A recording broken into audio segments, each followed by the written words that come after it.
a-ree-bop, bop, bop. Hey, bop, a-ree-bop, bop, bop. I wish I was back on the blacktop. I wish I was back on the blacktop. With my deck cord in my hand. With my deck cord in my hand. I'm gonna be a blasted man. I'm gonna be a blasting man. A blasted man. A blasting man. A swimming man. A swimming man. The very best I can. The very best I can. One heck of a man. One heck of a man. Hey, bop, a-ree-bop, bop, bop. Hey, bop, a-ree-bop, bop, bop. I wish I was back on the blacktop. I wish I was back on the blacktop. With my K-bar in my hand. With my K-bar in my hand. I'm gonna be a knifing man. I'm gonna be a knifing man. A knifing man. A knifing man. A blasting man. A blasting man. Okay, we're back to the team room, inside the team room, and I've got Charlie Melton and Brandon Webb and a fresh topped off beer. So I would like to just say, first of all, gentlemen, thank you for allowing me to come in and talk to you in depth about your lives and your missions, and we're going to get into it. Cool. Thank you for allowing me to hang out with your beard. Hey, you're welcome, bro. Okay? Gods among gods. His beard has its own Instagram account. It does. It should. It should. Yeah. Rad Rockin' if you want to go check out the Beard's Instagram. Nice. So you guys, I know that behind the scenes you went through the same sniper course, or you guys worked in the same sniper course together. Can you elaborate on that, Charlie? How you felt the benefits of the sniper course helped you to succeed in life, and let's talk about the sniper course itself. Right? Yeah, let's talk about sniper course. Tell me. So basically, I think, well, obviously I'm a SEAL, so I think the SEAL sniper course is the best one on earth, but Hey, there you go. SEAL sniper course best on earth. Change his mind. but it's a very in-depth course, and obviously you got to be a SEAL before you can go through it. Right. Which requires And a lot of stuff. But I think our sniper course is we probably have some of the best snipers in the world. I mean, just our training, like even in SEAL sniper course, there's like a 40% dropout rate. I mean, it's crazy. It's like 3 months long, and you go through all kind of shooting. You wake up in the morning, you're doing 10-mile tank trail runs. Tank trail runs. Oh yeah, that have all got the rivets all over it, and you gotta step in every single one. Yeah, so you wake up at 4 in the morning, you do a 10-mile run, then you go out and learn how to shoot, stalk, and do everything. And it's 3 months long. And you go through everything from stalking, shooting, situational awareness, comms. I mean, it's a full. How long is the ghillie building course? Spectrum. Oh yeah, that's all. That's part of stalking. That would be like, is that a week, 2 weeks, 3 weeks? Stalking was 4 weeks. Probably 4 weeks. 4 weeks. So you have 4 weeks to build your ghillie? Yeah, I mean. No, you got to build it, but you go through a stalking course, and most people, that's what most people fell out because you get busted. Including Marcus Luttrell. Oh yeah? Okay, so Marcus Luttrell was in your course? Yeah, Mark. So I was doing sniper sustainment training at the training detachment TRADAT, and a guy named Bob from SEAL Team 6 and another East Coast Master Chief Jay said, look, we need to modernize the SEAL sniper program and turn it in from this kind of the original course was heavily modeled after the Marine Corps course. Their vision was, let's modernize this. Well, let's go back a little bit. Like Recon Marines, though. So right? At the beginning, there was an East Coast sniper school and a West Coast course, and they kind of didn't jive a whole lot. So when me and Brandon took over, or when I came down, and Biggie, man. They had two East Coast, West Coast. So there was some poor leadership going on the West Coast sniper course. So when we came down, I came down and worked with Brandon, and we put it together, and we ended up combining the East and West Coast. I see. So we had a warrant officer that was badass, and he was like a badass sniper. Like he modernized, he made our course what it is. And that guy went out and went through the Marine, Army, every course, and then wrote the curriculum and everything. So then from there, we started combine the sniper courses. So you used some so combine. Yeah. And I look at it as this, where I make the comparison. When I was a air crewman, search and rescue swimmer, and helicopters, we had a standardized crew communications. Like there was, whether it's like, okay, ready in the back, ready to lower the hoist, the rescue hoist. We talked in a standard language. The problem that Charlie mentioned was like East Coast was calling holds in minutes. We were calling it in mil dots. It was like there was like a lack of communication. And if an East Coast guy got paired with a West Coast guy, they may not talk the same language, and it created difficulties. So there was that. Well, if you go back in SEAL training period, like before probably 95, 94, like every platoon had their own SOPs, which standard operating procedures. Everybody taught different stuff. But about 94, All over the 95 map. is when we started writing curriculum where everybody's on the same sheet of music. Standardized. And that's what year you were in the... standardized. To standardize. So we were part of doing that with the sniper course. In 94, 95? No, Well, this that's was when everything started happening. We did it. That was Yeah, we really standardized and modernized the course. what year was that? 2000. 02, I would say 01, 2002, 2003. Yeah, that landscape was changing. And then we so much. merged East and West, and one of the things that we did was we had access to the best and brightest consultants, mental management coaches, gold medalists, Tiger Woods mental management coach. We had access to all these incredible people, and we said, look, we need to modernize the course, not only from a technology point of view, but how do we be better teachers? And from the technology, we said, look, nobody's sketching out they used to teach sketching, like target sketching, and like a little book and a pencil. That's not the way the world works today. Let's teach them the computer software program and the ability. Well, hold on. The world doesn't work that way, but you got to learn the basics before you get advanced. It's like learn how to do a compass course with a GPS as opposed to a compass. You got to start with the basics. You got to learn. You got to learn basic principles of how to navigate, and then you can graduate to a GPS or whatever. And we kind of like shifted the basics over, right? Baby steps to walk, crawl, run phase. Yeah, So you don't start with a GPS. Learn how to navigate. Yeah. But we integrated technology, communications, like the military version of Photoshop to develop target packages. And then once they had this communication, we call it the photographic intel course. Then they came into Scout, which is 4 weeks, and we taught stealth and concealment, like how to stalk a target within 200 meters, undetected, and that was. So let's talk about the stalking part. So in SEAL stalking, so basically you start like 1,000 or 1,500 yards out, and you got like your back's five towards to the eight. You got 5 to 8 instructors sitting on binos. Right. So you have to sneak up on them, stalk up. Known boundaries.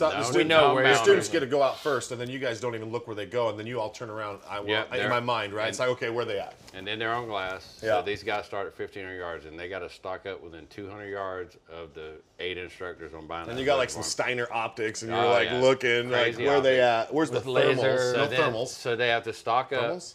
Yeah. Did you get stocked with No, thermals? not thermal. But Leica's high-powered laser rangefinders. So Yes. and Yes. this is all daytime, not nighttime. yes. So they stock up, and you have to get within 200 yards. You have to set up your final firing position, and you shoot blank. So you fire blank. You fire blank at the instructor, and once you make that fire, and they got walkers out in the field.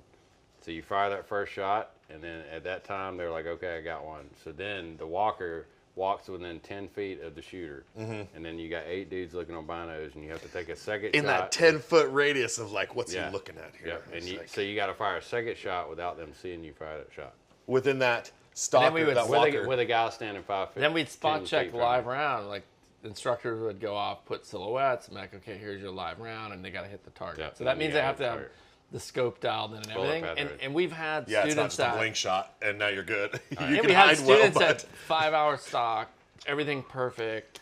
They take the shot, they hit the target, they pack up, they leave, and an instructor finds out they left a glove or a shell casing behind. which is just like you were here. Yeah, so You're not supposed to be there. It's attention to detail, and you have to. I think that's a life lesson too. He knows that shell was You missing. can do a great job, but if you do not finish strong, it's like It's all about that's- situational awareness and attention. to That's the detail. exclamation point. You have to finish the mission. It doesn't matter if it's in business life, because you can do a great job, but if you half-ass the very end, Yeah, it's like checking your doesn't barrel, mean make sure there's no shit. fot in it, no matter yeah, what. it fucking defeats the whole Night or day. purpose. Or your bullet path gets a lot of people. Like I've had Yeah. guys shoot. Like remember that one time on the poster, the guy shot. He's like, "Yeah, my gun's all off," or whatever. He's like 200 yards. He's like, "Yeah, my gun's off." I'm like, "No, you had a bad bullet path." He's like, "No, I cleared it." I'm like, "Give it to me." So I like standing. I'm like, "Bing!" I'm like, "No, your gun's good, dude." Yeah, right? You know what? That's so funny you say that. That's great, dude. I love that. 'Cause Yeah. It's like, So bullet path is like the scope is higher than the barrel. So guys, I see this comment up close. They'll be shooting off a car, and they'll be like, Yeah, shoot the Go mirror. boom, boom, boom. They're shooting the mirror of the car. Right They're in not front of clearing the, like too close. the bullet Yeah. path. So as a sniper, when you set up your final firing position, you take your bolt out, you look down the barrel, make sure there's nothing. And sometimes it might take you 3 hours to climb out slowly and push all the brush down so you don't hit anything.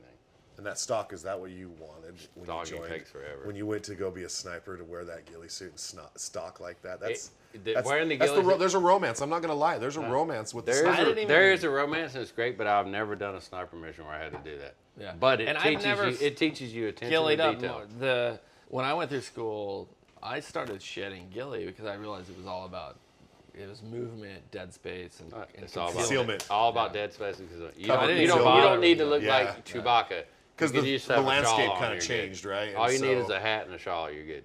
hat and a shawl. We had I've done it. I've had guys doing a red speedo with a shawl. Just to take a prove a shot. point. Yep. Just to prove the funny a thing, point. Charlie remembers, is like when Marcus Luttrell came through the course.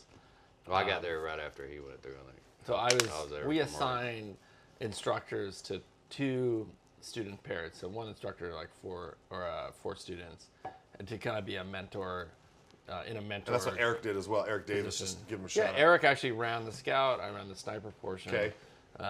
But I remember Marcus failed out of the stalking portion of the sniper school because he was like cutting ground cover in this ice plant. As soon as you cut it, it wilts. Right, so away. it starts to not So look he's like straight up. trimming all his veg and like putting all this stuff on him to the point we're just talking about. It's more about putting yourself. It's all about between- natural veg. Like you want a tree here, the target's here. You want to like put yourself between the tree and walk. Yeah. up, so you block yourself. Right. But Luttrell put all this ice plant on him, stood up, and he looked like the dead Rocket. ice plant Sasquatch. Sure. And you're looking at the binos like, who the hell is that? You get, like he got- standing out like dog balls. Yeah, because Yeah, it's like like our Moses' dog's dog. balls. And he got basically punted out of the course very quick. And to his credit, we do not allow many guys to take a second shot at it, right? We just don't. Not usually. It's very really rare. hard because it's such a long time commitment. But Marcus, to his credit, as a great guy, gave up his pre-deployment vacation to Afghanistan to come back through the program. To prove a point. And he was such a good shot. We're like, hey, come back through. I'm going to work with you a little bit Yeah. extra in here. And then he passed with flying colors, then went to Afghanistan and was MIA. That's great and then leadership. The whole lone survivor thing. Mentoring, dude. I mean, Yeah. you're like, you know what? You saw it in him. You said, hey, okay, let him come back through the course And because there's you were in charge of the there's course. not many guys that right? we would have Yeah. let back in there because Right. usually you got one shot. Yeah, and you were, I mean, that's the SEALs. Yeah, and Marcus and Morgan are some of my best friends. They're like twin brother, They're like yeah, little Morgan. brothers to me. Marcus and Morgan. His twin brothers in the team. And I put he's Morgan awesome, through dude. first. So I put They're them- both SEALs? Morgan and They were in Allison. my platoon in Ramadi. That was the best deployment ever. Well, good Marcus job, and Morgan. Mom, to Luttrell's. Okay. Hey, Mama Luttrell is a goddess. I'm just going to She's say badass. Mom's rock. And here, let's cheers to Moms real quick, Hey, okay? here's Because the I'll tell Mama you what. Luttrell. Okay, Moms twin in general. SEALs. I knew Marcus, right? No, Marcus and Morgan they're twins, and I put both Morgan team guys. through the first time, and he's like, "Hey, my twin brother's coming through." It's all just a joke. So, And- It's and just I- Marcus yeah. the whole time. So I was their instructor in STV school, SQT, and I did Morgan and Sniper. I think I arrived right after Morgan. There's a funny. We did an episode on SOFREP Radio, our podcast, where if you go look at it, you got to go deep back into the archives. But Marcus told this funny story the second time through. And these guys, like, as an instructors, we're like, And they're we're Texas working boys. twice. The students have it really bad, but the instructors have it even worse. We're showing up 2-3 hours before each evolution. Right. We Putting put them them to through bed. hell, but Yep. we basically, like, for 3 months have no life. And I remember Marcus telling me there was sometimes the students are like, hey, this guy, they kind of self-select each other out.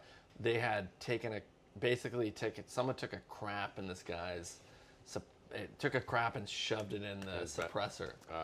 And I then remember that story. this whole, so they told, Marcus told it on the podcast, and then they fired. So fecal this matter guy. is being put into a suppressor Oh, of yeah, a rifle? And then I'm looking on the final firing exercise, and this guy has to fire and have a clear His bullet second path shot. and everything. I see Yeah. this like splatter. I'm like, oh, fail. I didn't know like the students sabotage this guy. They basically pack shit into a suppressor. And he- Marcus tells the story, but he failed. Like this guy, they failed him out. But it's part of the kind of peer out Well, yeah, I mean, in the SEAL community. I guess he should have checked his equipment.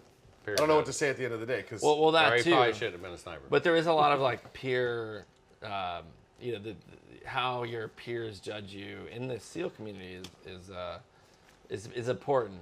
It's You know, huge. not as important on the outside because most of the guys that I think Charlie and I talk about this. A lot of the haters now, like it's like most of the guys that talk trash, like guys that kicked out for drugs or performance issues. And they're out before us, and they have these big Instagram accounts, and they like to talk trash. But I'm like, dude, you're a fucking total shitbag. Yeah. Which Just because you got a trident doesn't make you a good person. I'm not trying to say that you're not a good Well, person. if you have a trident, you earned your right to do something. But that boils back down to leadership. I mean, if you went through SEAL training, you earned a trident, you got some good qualities. And then it's up to leadership to figure out what your good quality is and put you to work. Yeah. When you got poor leadership, then those people go astray and don't get put in the right job. Well, sometimes you probably need a guy that can just slit the grandma's throat to do the job, right? I mean, like, that's not a good person. But he's got to do a job. But no doubt, all team guys are they're very qualified and they're very high performing guys. I'll tell you from my... It's like having a bunch of alpha males and you got to have the alpha male to lead them. Right. So sometimes that gets out of control.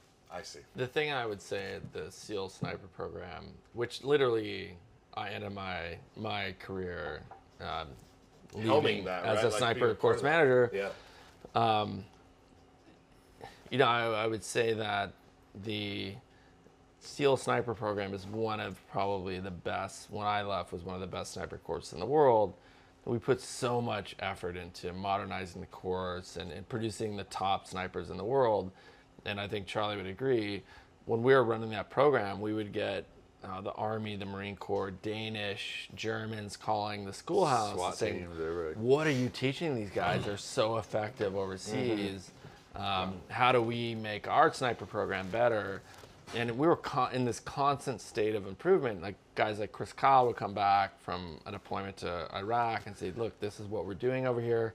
We would change the curriculum, This is what works, modify this is it. But we truly have, the SEALs have one of the best sniper programs in the world. And I'm proud of that because it wasn't always that case. We had a mediocre program and we brought it, There was like a breakdown of modernize it. communication. No, we just, like...